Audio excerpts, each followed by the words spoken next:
Part satunya udah selesai lebih dari sebulan yang lalu, tapi Sakamoto Days masih ada di kepalaku.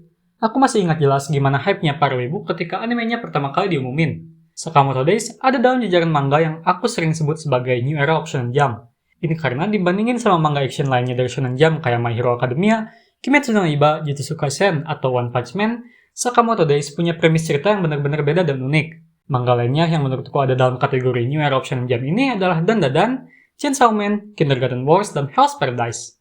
Persamaan kelima manga itu adalah sama-sama punya premis cerita yang aneh dan unik, art yang bagus, dan action koreografi yang bikin puas di mata. Hell's Paradise, Chainsaw Man, sama Dandadan punya adaptasi yang bagus. Sangat bagus, oleh karena itu, ketika Sakamoto Days diumumin bakal dapat adaptasi anime, banyak wibu yang berharap akan dapat anime yang levelnya minimal sama dengan 3 anime tadi. Tapi sayangnya, ketika animenya udah tayang di winter kemarin, justru disambut dengan opini yang mix dari para wibu. Suatu hari, sama seperti kalian, aku login ke X atau Twitter untuk lihat karya-karya seni dari artis-artis yang hebat. Terus, aku ketemu satu tweet yang isinya curhatan orang yang kecewa sama anime Sakamoto Days. Setelah aku gali lebih lanjut, kelihatannya bukan akun itu doang yang nganggap anime ini jelek. Banyak tweet yang serupa sampai kualitasnya dibandingin sama Solo Leveling. Meskipun begitu, banyak juga yang bela anime ini, yang bilang bahwa Sakamoto Days gak sejelek yang orang-orang keluhkan. Tentunya aku nggak ikut perdebatan tersebut. No. Yang aku lakuin adalah ini animenya yang jelek, atau wibu yang udah terlalu dimanjain sama kualitas anime action modern? Pertanyaan itulah yang jadi pembahasan kita di video ini. Aku pernah bilang di beberapa video yang lalu bahwa hal yang bikin anime terkenal adalah animasinya yang beda dari animasi Hollywood. Saking bagus dan uniknya anime, orang yang gak aktif nonton anime pun mengakuinya sebagai media yang menarik dalam hal entertainment. Aku ambil contoh dari sutradara paling terkenal di Hollywood, yaitu Christopher Nolan. Dalam film Inception yang dirilis tahun 2010, kalian bisa lihat beberapa scene yang terinspirasi dari anime film Paprika yang digarap oleh Satoshi Kon dan rilis tahun 2006. Film lainnya dari Satoshi Kon yang jadi inspirasi bagi Hollywood adalah Perfect Blue, film anime yang bisa kubilang sebagai best horror anime, walaupun pengertiannya benar-benar harus dilebarin selebar mungkin, jadi inspirasi bagi Requiem for a Dream. Ada satu scene di film itu yang benar-benar kelihatan sama persis dengan scene yang ada di anime paling menakutkan yang pernah kutonton.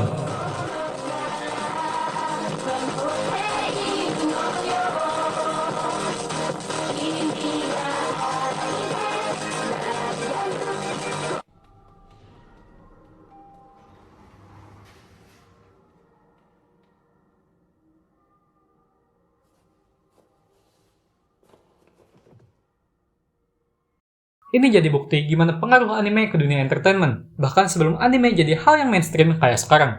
Animasi yang bagus di anime action adalah hal yang sudah wajar dalam dunia anime. Kalau kita mundur ke tahun 90-an atau 80-an, kita akan ketemu sama banyak anime action yang punya animasi dengan kualitas yang jauh melampaui zamannya. Anime kayak Gundam dan Evangelion, di mana kita diliatin Sakuga dari robot yang berantem digambar dengan tangan, beda dengan anime mecha zaman sekarang yang kebanyakan pakai CGI. Atau animasi dan sinematografi dari Akira yang nge-push dari apa yang bisa ditawarkan sama anime di zaman tersebut. Jangankan di dunia anime, di dunia hentai pun animasinya benar-benar memukau. Scene yang kalian lihat ini berasal dari Kite, hentai yang rilis di tahun 1998. Bisa dilihat gimana animasinya lebih indah dan smooth dari beberapa anime modern. Padahal ini hentai loh. Jenis animasi yang identik dengan ini, dan ini. Wait. Kenapa jadi bahas hentai? Oh iya, animasi yang bagus. Judul-judul yang aku sebutin tadi cuma segelintir dari banyaknya anime action di abad kemarin yang punya animasi menawan. Masuk ke abad 21, di mana teknologi yang makin canggih bikin anime juga naik kelas. Banyak anime yang mulai nge-push limit dari apa yang bisa ditampilin lewat animasi. Aku nggak tahu anime action apa yang pertama kali bikin kalian terpukau, tapi bagiku itu adalah One Punch Man.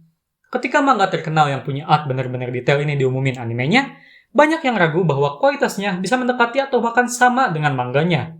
Semua keraguan itu dibayar tuntas sama Madhouse dengan kualitas animasi yang benar-benar indah. Final fight antara Saitama versus Boros masih jadi salah satu fight scene terbaik di dunia anime sampai sekarang.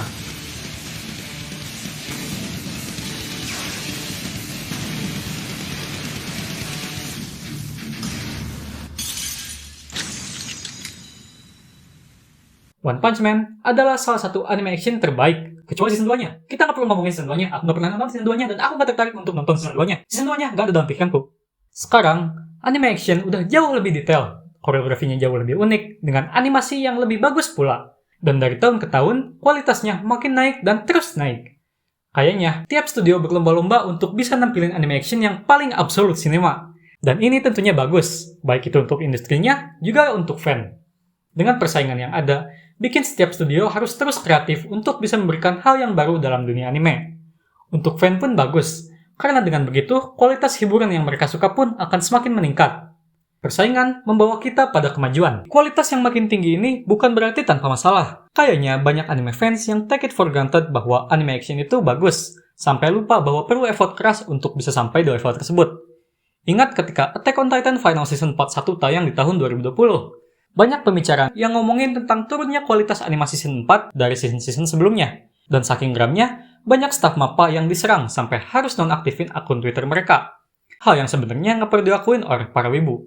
Menurutku, masalah utama dari hal ini adalah banyak wibu yang udah terbiasa sama peak animation dari Wit Studio di season-season sebelumnya. Tapi Wit Studio yang gak mau garap season akhir, makanya MAPPA yang ambil alih dengan waktu yang benar-benar terbatas. Alhasil, yang para wibu dapatkan adalah final season Attack on Titan dengan kualitas yang memang harus diakui cukup turun.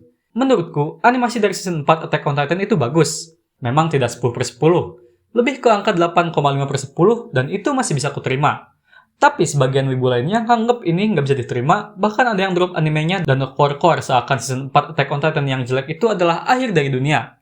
Inilah yang bikin aku bilang bahwa banyak wibu yang take it for granted terhadap bagusnya animasi di anime action. Sekarang, kita balik lagi ke Sakamoto Days. Apakah Sakamoto Days adalah anime yang bagus? Nope. Kalau begitu, berarti jelek. Nggak juga. Kalau perlu dijelasin secara singkat, maka jawaban yang tepat mungkin adalah animenya bisa diterima dengan baik, passing grade lah. Memang anime ini nggak punya scene action yang gila-gilaan kayak Dan-Dan, tapi overall masih enak untuk ditonton. Kalau harus nyari contoh yang gampang, mungkin kualitas action di Sakamoto Days itu setara dengan action scene di JoJo Bizarre Adventure. Ini side-by-side comparison untuk hand-to-hand combatnya. Kelihatan kan miripnya? Inilah kenapa aku bilang bahwa kualitas animasi Sakamoto Days itu bisa diterima.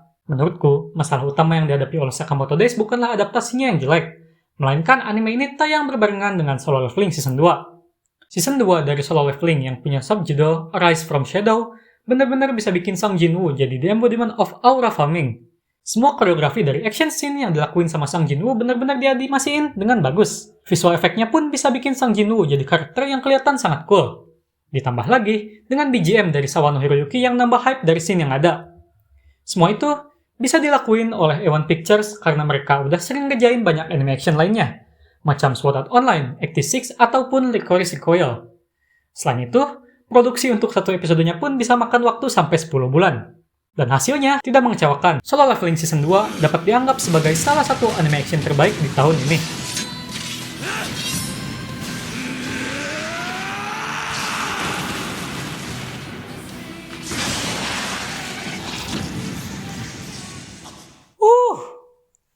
Kalau kita bandingin action scene yang ada di Solo Leveling ini dengan action scene yang ada di Sakamoto Days, pasti akan kelihatan jauh perbedaannya. Inilah yang jadi alasan kenapa banyak wibu yang marah-marah di sosial medianya. Selain karena mereka nyari crowd tentu saja, sedangkan sebagian wibu lainnya sama kayak aku yang secara overall bisa nerima anime ini. Not great, but still, could be worse. So, itu dia pendapatku mengenai Sakamoto Days dan anime action secara keseluruhan. Aku yakin bahwa di masa depan kita akan dapat banyak anime action dengan kualitas yang makin tinggi juga. Aku percaya bahwa industri anime adalah industri yang terus coba push limit dari apa yang bisa mereka lakuin saat ini. Apalagi sekarang kualitas donghua dari China juga udah sama, bahkan lebih bagus dari beberapa anime yang lagi tayang. Tapi nanti aja lah ya bahas donghuanya, nunggu Lord of Mysteries yang bakal tayang Juni nanti. Satu hal lagi yang ingin kusampaikan dan masih berhubungan dengan pembahasan tadi. Kita sebagai wibu juga jangan lupa bahwa untuk bisa nampilin anime bagus, diperlukan kerja keras dari studio, director, dan tentunya para staff yang mengerjakan. Karenanya, ketika ada anime yang bagus, maka sudah wajarnya kita menghargai dan memberikan pujian yang pantas bagi anime tersebut. Dalam pikiranku, anime action yang bagus itu sama kayak pacar yang baik. Kalian gak akan sadar bahwa dia itu segalanya sampai dia pergi dan hilang dari kehidupan kalian. Oleh karena itu, kita harus bisa menjaga dan menghargainya selama dia masih ada di sisi kalian. Perlu kutekankan, aku gak lagi menderita karena patah hati yang disebabkan oleh putus cinta ketika aku nulis skrip ini. Aku juga gak lagi dengerin lagu After Hours dari The Weeknd ketika nulis kalimat ini. Asal kalian tahu, waifuku Maison berasal dari dunia 2 dimensi dan kalian juga pasti mengetahui dengan sadar, waifu 2 dimensi itu tidak akan bisa menyakiti kalian. Itulah kenapa mustahil bagiku untuk patah hati. Ya. Anyway, segitu aja dariku untuk video ini. Like video ini kalau kalian suka. Kalau nggak suka ya, udah nggak apa-apa. Dan subscribe juga kalau kalian mau. Makasih udah mau nonton video ini. Aku Takaki dan sampai jumpa di video berikutnya.